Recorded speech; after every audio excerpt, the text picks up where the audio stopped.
Meu colega de quarto não disse uma palavra desde seu encontro.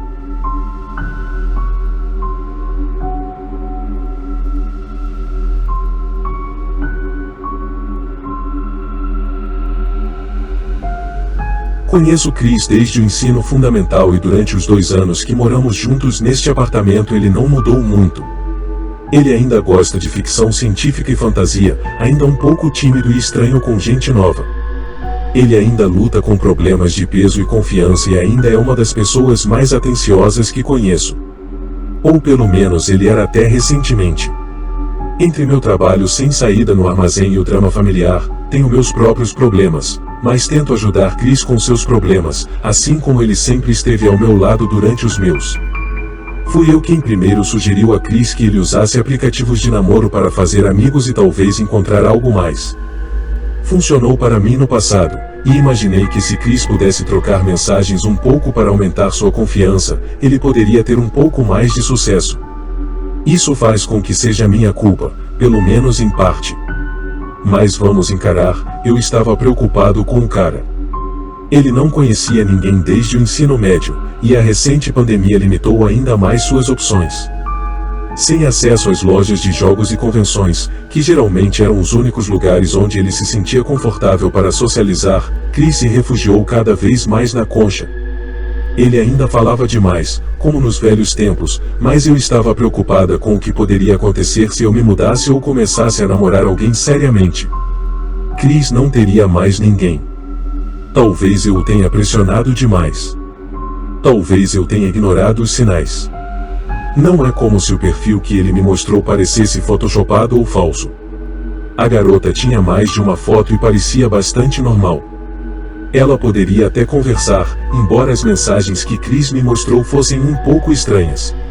Era como se ele estivesse trocando mensagens com um dicionário. Achei que ela estava apenas sendo formal e, afinal, talvez ela fosse um pouco tímida também.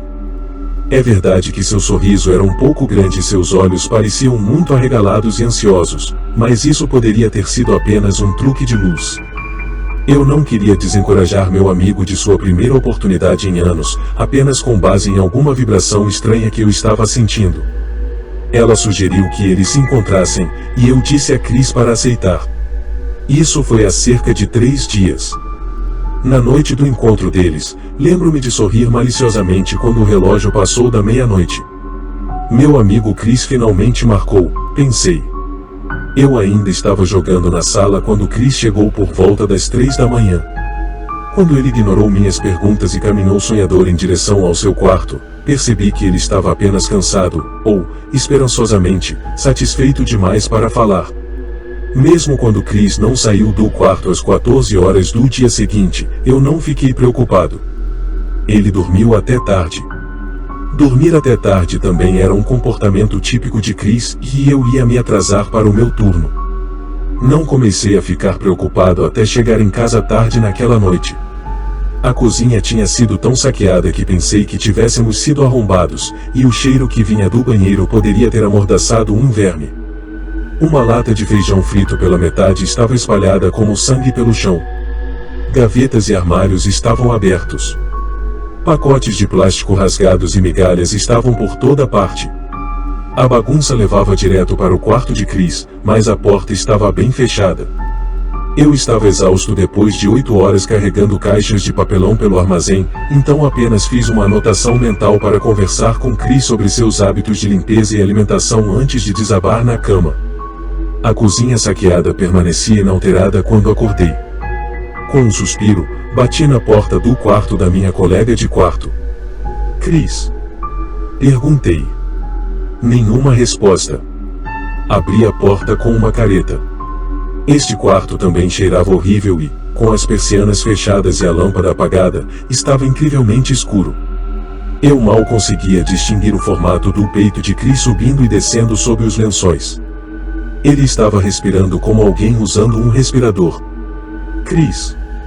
Tentei novamente, um pouco mais alto. Pisei em alguma coisa e xinguei enquanto caminhava em direção ao abajur de cabeceira, a única fonte de luz no quarto de Chris. Procurei o interruptor e liguei-o. A sala era um desastre ainda pior que a cozinha, mas não era nada comparado a Chris. Ele parecia inchado.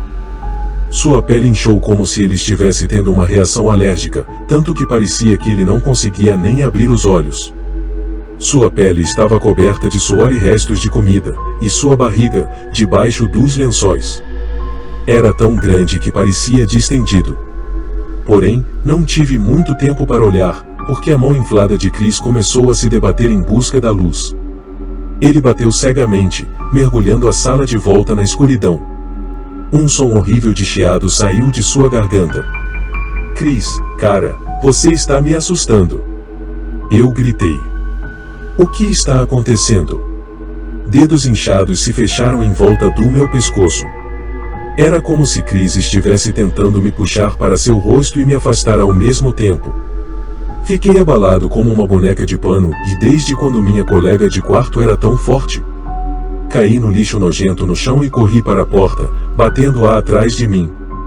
Aquela porta branca e lisa com o nome da minha colega de quarto escrito num quadro negro parecia tão simples e comum há apenas alguns minutos, mas agora era como a porta de entrada para algum ninho horrível. Mantive os olhos fixos na maçaneta e percebi que ficaria horrorizado ao ver meu colega de quarto na luz se ele saísse. Tentei planejar meu próximo passo, me perguntando se deveria pedir ajuda. Chris não tinha seguro médico, no entanto. Com uma batida, a porta do meu colega de quarto se abriu. Apertei os olhos e congelei quando ele veio em minha direção e passou por mim, em direção ao banheiro. Olhei pela esquina e vi meu colega de quarto ajoelhado em frente ao banheiro, em uma posição que eu conhecia muito bem. Quase me senti aliviado. Foi isso? Apenas uma ressaca e uma reação alérgica a algum coquetel estranho? Fui até Chris, pronto para colocar a mão em seu ombro e perguntar o que eu poderia fazer por ele. Ele estava vomitando, mas nada saía. Inicialmente. Isso foi antes de eu notar o enorme inchaço na garganta de Chris.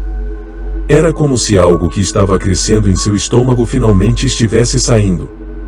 Por mais repugnante que fosse a visão, não reagi imediatamente.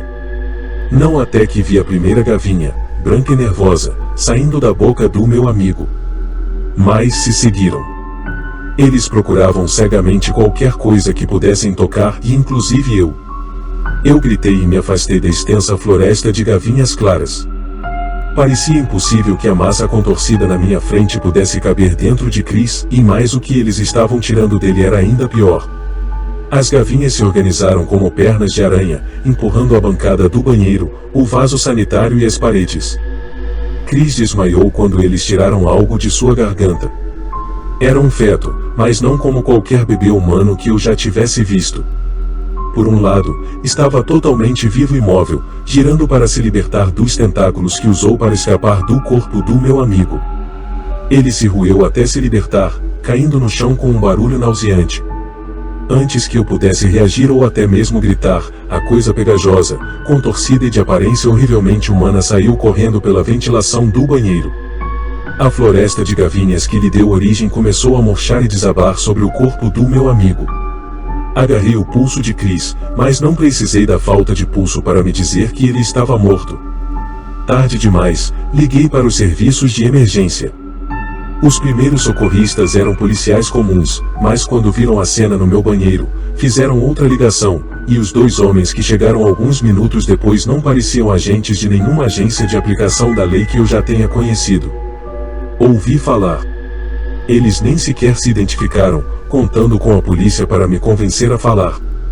Não que eu precisasse de muito estímulo. Eu já estava balbuciando como um lunático e teria feito ou dito qualquer coisa para conseguir uma explicação para o que acabará de ver. Eles me perguntaram se eu havia compartilhado líquidos ou alguma refeição com meu colega de quarto recentemente. Eles perguntaram se tínhamos nos beijado ou se ele havia colocado a boca no meu corpo. Então, sem responder a nenhuma das minhas perguntas, eles esterilizaram o local e foram embora, levando consigo o que restava de Chris. Os dois agentes tiveram uma conversa silenciosa sob a janela do nosso apartamento no segundo andar. Não consegui ouvir tudo, mas entendi duas frases. Meu Deus! Eles encontraram uma nova maneira de procriar.